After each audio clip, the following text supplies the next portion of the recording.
What if I told you that your financial success might depend less on how smart you are and more on how lucky you've been?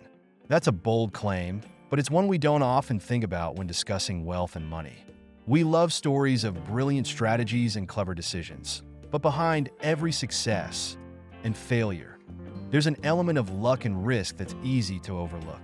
Today, we're diving into the fascinating interplay of luck and risk in the world of money, how they shape outcomes, why they're often misunderstood, and how understanding them can change the way you approach your financial life.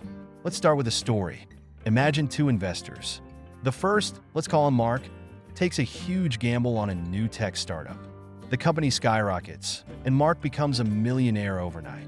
The second investor, Jane, does exactly the same thing. Same startup, same amount invested. But just before she cashes out, the market crashes and she loses everything. Same decision, two wildly different outcomes.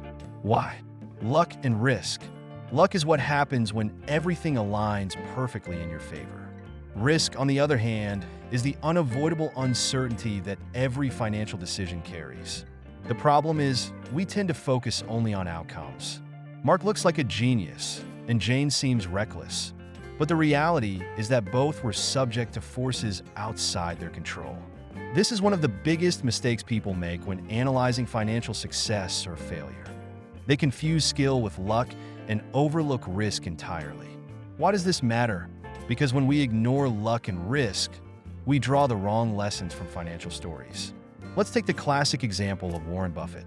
He's often celebrated for his intelligence, discipline, and long-term strategy. But here's what people forget.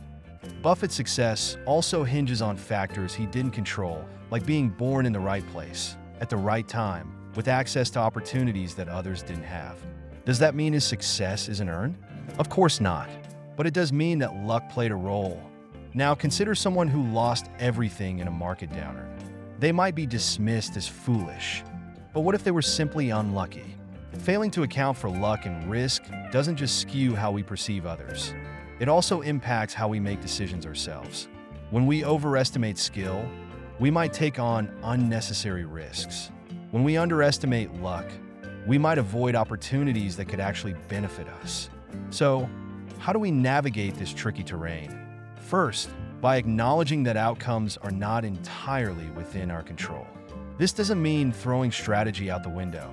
It means recognizing that even the best decisions can lead to bad outcomes, and even the worst decisions can sometimes lead to success. By focusing on the quality of decisions rather than just the results, you can make more rational, consistent financial choices. Here's a practical tip. When evaluating financial advice or success stories, ask yourself, what role did luck play here? And what role did risk play? This helps you separate the actionable lessons from the noise. For example, someone might recommend investing in a particular stock because it made them rich, but was their timing simply fortunate?